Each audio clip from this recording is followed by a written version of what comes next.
नमस्कार, जय माता दी। मैं हूँ आपकी अपनी लाइफ डिज़ाइनर जीतू आचार्य। जया एकादशी को भीष्म एकादशी भी कहते हैं। अब ये जया एकादशी का व्रत आपने किस दिन रखना है, लेकिन इस बार जया एकादशी पर कुछ दुर्लभ संयोग भी बन रहे हैं, कुछ अच्छे योग भी बन रहे हैं। अब कौन से योग बन रहे हैं ताकि इसका जया एकादशी का जो लाभ है आपको कई गुना ज़्यादा मिले। सबसे पहले हम तिथि और योग की बात करेंगे कि तिथि कब है और योग कब है।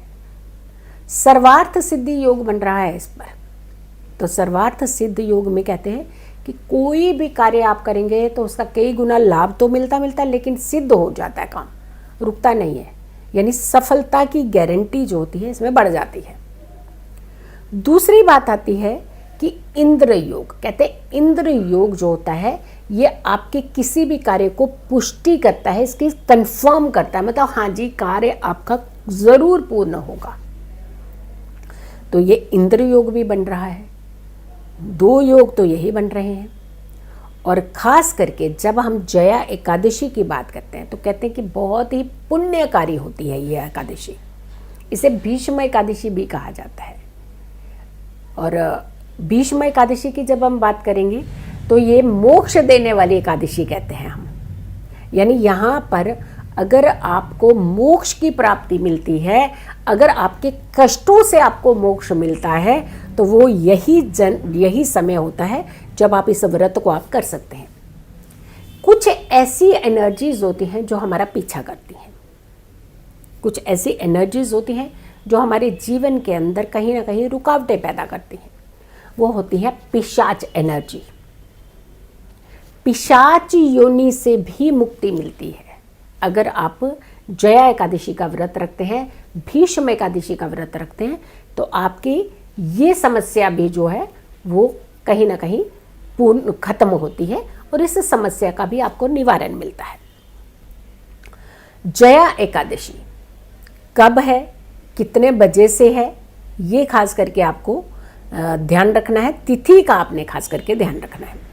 एकादशी तिथि जो शुरू हो रही है, आरंभ हो रही है, वो 31 जनवरी को मंगलवार का दिन है। सुबह 11:54 है, यानी 11:54 पे ये एकादशी आरंभ होगी और ये एकादशी तिथि की जो समाप्ति है वो 1 फरवरी को दोपहर को 2:03 पर समाप्ति होगी। अब ये जब हम व्रत का पारण करना चाहिए तो हमें कायदे से देखा जाए तो जब द्वादशी तिथि लगती है तब हमें करना चाहिए। द्वादशी तिथि में ही व्रत का पारण किया जाता है। लेकिन अगर हम व्रत रखना किस दिन है तो आपको 1 तारीख को रखना चाहिए, क्योंकि जब उदया की तिथि है, सूर्य उदय के समय जो तिथि है वो 1 फरवरी को पड़ रही है। तो आपने जो व्रत रखना है वो 1 तारीख का रखना है। लेकिन अब अगर हम पारण की बात करते हैं तो 1 तारीख का व्रत रखेंगे तो आपको 2 तारीख को ही पारण करना पड़ेगा।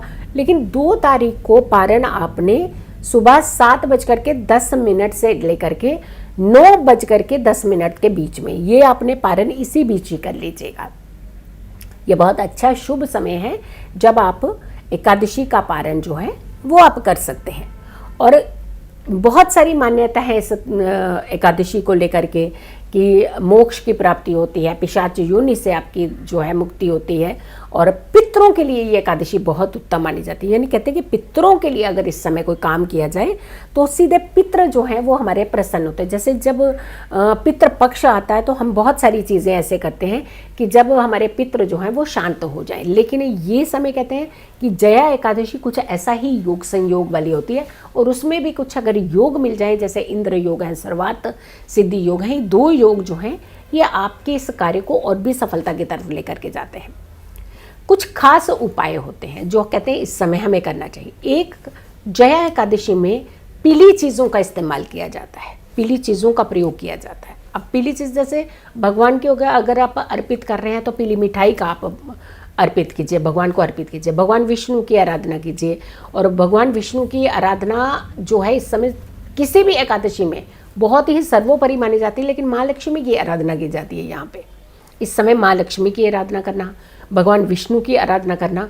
और आपको पता है माँ लक्ष्मी कहाँ प्रसन्न रहती है? जहाँ नारायण होते हैं। जब भी आप माँ लक्ष्मी के मंत्रों का जाप करें तो आप नारायण को आह्वान जरूर कीजिएगा, क्योंकि नारायण आते हैं तो माँ लक्ष्मी प्रसन्न रहती है। ओम लक्ष्मी नारायणाय नमः, तभी कहते हैं कि नारायण के बिना माँ लक्ष्मी कहीं नहीं टिकती हैं। तो माँ लक्ष्मी का आह्वान कीजिए, भगवान विष्णु का आह्वान कीजिए और भगवान की आराधना कीजिए, मंत्र जाप कीजिए, पीली चीज़ों का आप भोग लगाइए उन्हें। माँ लक्ष्मी को आप रोली सिंदूर ये अर्पित कीजिए। लाल चुनरी, गुलाबी रंग की चुनरी इस समय कहते हैं अर्पित करनी चाहिए। और भगवान विष्णु को आपने पीले वस्त्र इस समय आपने ज़रूर अर्पित करने हैं। और इन चीज़ों को करने से आपके क्या होंगे, कष्ट कटेंगे, आपको मोक्ष की प्राप्ति होगी। लेकिन आप जब व्रत रखते हैं तो कुछ चीज़ों का पालन भी ज़रूर कीजिए। वादों विवादों से दूर रहना चाहिए। कहते हैं जब हम किसी भी व्रत को करते हैं तो हमारे पास नेगेटिव एनर्जी आसपास नहीं होनी चाहिए। हमारे अंदर जो है हमेशा एक अच्छा सरल भाव होना चाहिए, श्रद्धा भाव होना चाहिए। जब भी हम किसी पूजा पाठ को करते हैं तो समर्पण होने का आपके अंदर भाव होना चाहिए। हम रख तो लेते हैं व्रत, लेकिन समर्पित नहीं होते किसी भी चीज़ के लिए। पूजा करेंगे तो 10 घंटे कर लेंगे, लेकिन उसके बाद भी 2 मिनट भी आपका जो आमना सामना भगवान के साथ नहीं होता है। तो कहने का मतलब समर्पण भाव ये बहुत इंपॉर्टेंट होता है। जब भी आप पूजा विधि विधान करें, भले ही आप कुछ समय के लिए बैठिए, जितना समय आपको है आपके पास उतना ही बैठिए। अब ज़बरदस्ती दिखाने के लिए बहुत घंटों मत बैठिए, लेकिन आप भगवान के प्रति समर्पित हो करके जब भी हम पूजा पाठ करते हैं तो हमारे व्रत जो हैं वो सफल होते हैं। सूर्योदय से पहले का स्नान ये बहुत ज़रूरी होता है। जब भी आप कोई व्रती हैं, आप व्रत रख रहे हैं, तो सूर्योदय से पहले का स्नान लीजिए। सुबह और संध्या की पूजा ज़रूर कीजिए। शाम की पूजा जो होती है बहुत उत्तम मानी जाती है। कहते हैं साक्षात देवी देवता जो होते हैं हमारे इर्द गिर्द होते हैं। जब गोधूली वेला होती है तो गोधूली वेला की पूजा, दिन की पूजा, सुबह की पूजा ये ज़रूर करनी। वैसे तो 4 पहर की पूजा करनी चाहिए। शयन से पहले भी आपको एक पूजा ज़रूर करके सोना चाहिए। जिन भी मंत्रों का आप जाप करते हैं, जिस भी भगवान की आप आराधना करते हैं, तो आपको देवी देवता का आह्वान करते हुए, उन्हें प्रणाम करते हुए ही आपको अपने दिन की शुरुआत से लेकर के दिन के आखिरी पड़ाव तक आपको भगवान की आराधना करनी चाहिए। झूठ नहीं बोलना चाहिए। तामसिक चीज़ों से बिल्कुल दूरी बना करके रखनी चाहिए। कभी भी तामसिक चीज़ों का सेवन जो होता है घर का कोई सदस्य नहीं करना चाहिए। जब भी आप व्रत रखते हैं चावल का प्रयोग नहीं किया जाता, लेकिन वहीं दूसरी तरफ इस एकादशी में पीली चीज़ों का इस्तेमाल किया जाता है, पीली चीज़ों का प्रयोग किया जाता है। भगवान को केसर अर्पित करना चाहिए, भगवान को पीली मिठाई अर्पित करनी चाहिए, भगवान को पीले फूल अर्पित करने चाहिए, माँ लक्ष्मी को लाल रंग गुलाबी रंग की चुनरी अर्पित करनी चाहिए और साथ के साथ बड़े बुजुर्गों का आदर करना चाहिए। हम ही बड़े, हम ही सर्वोपरि नहीं हो सकता ना। बड़े बुजुर्गों का आशीर्वाद कहते जहाँ होता है वहाँ आपके सारे व्रत सारी पूजाएं जो हैं वो सफल हो जाती हैं। तो बड़े बुजुर्गों के आशीर्वाद से ही आप अपने व्रत को कीजिए, व्रत का पालन कीजिए। लेकिन दिन का शयन आपको त्याग देना चाहिए। दिन का शयन नहीं करना चाहिए, दिन में नहीं सोना चाहिए। जब भी आप व्रत रखते हैं तो जितना भक्ति में आप लीन रहेंगे उतना ही आपको फल जो है वो ज़्यादा मिलता है। हाँ, अगर आपको पितरों के सपने आते हों, खास करके पितरों के सपनों से आप डरते हों, या फिर वो बार बार आपको कहते हैं कोई इंडिकेशन दे रहे हो, आपको बार बार कुछ संकेत दे रहे हो, तो आपको ये पूजा ज़रूर करनी चाहिए। एक तो आपने ओम पितृ देवो नमः ये आपको मंत्र ज़रूर पढ़ना चाहिए, कम से कम 28 टाइम्स पढ़ना चाहिए। और इसके अलावा आपने पितरों के निमित्त कुछ चीज़ों का दान करना चाहिए। यानी किसी भी ज़रूरतमंद व्यक्ति को भोजन, पका हुआ भोजन प्लस उन्हें वस्त्र दान अपने पितरों के नाम से देने चाहिए ताकि उन्हें मोक्ष की प्राप्ति हो। तो ये छोटे छोटे कुछ कर्म होते हैं जो हमें सही दिशा, सही मंजिल तक लेकर के जाते हैं।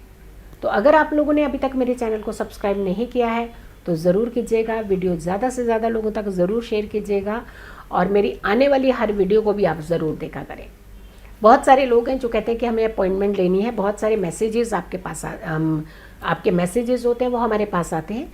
लेकिन अगर आप अपॉइंटमेंट लेना चाहते हैं, पर्सनली निजी तौर पर अपनी कुंडली दिखाना चाहते हैं, तो उसके लिए आप अपनी बुकिंग ज़रूर करवाइएगा। लेकिन हाँ, अगर आप सिर्फ फ्री में जो बिना पेमेंट किए आप अपनी कुंडली दिखाना चाहते हैं, तो जो सुबह का शो होता है 6 बजे का मेरा राशिफल होता है, उसमें एक लकी विजेता चुना जाता है। वो आपको फ्री में सेवा दी जाती है, तो वहाँ आप अपनी फ्री कुंडली विश्लेषण भी करवा सकते हैं। सो आपने खुश रहना है, स्वस्थ रहना है, लेकिन बिल्कुल एकदम पॉजिटिव रहना है। किसी नेगेटिविटी को अपने इर्द गिर्द नहीं आने देना। जब हम पॉजिटिव रहते हैं तो हम हर समस्या से दूर भी रहते हैं। मेरी वीडियो को ज़्यादा से ज़्यादा लोगों तक ज़रूर पहुंचाएगा। आने वाली वीडियो का करें इंतज़ार। तब तक के लिए नमस्कार।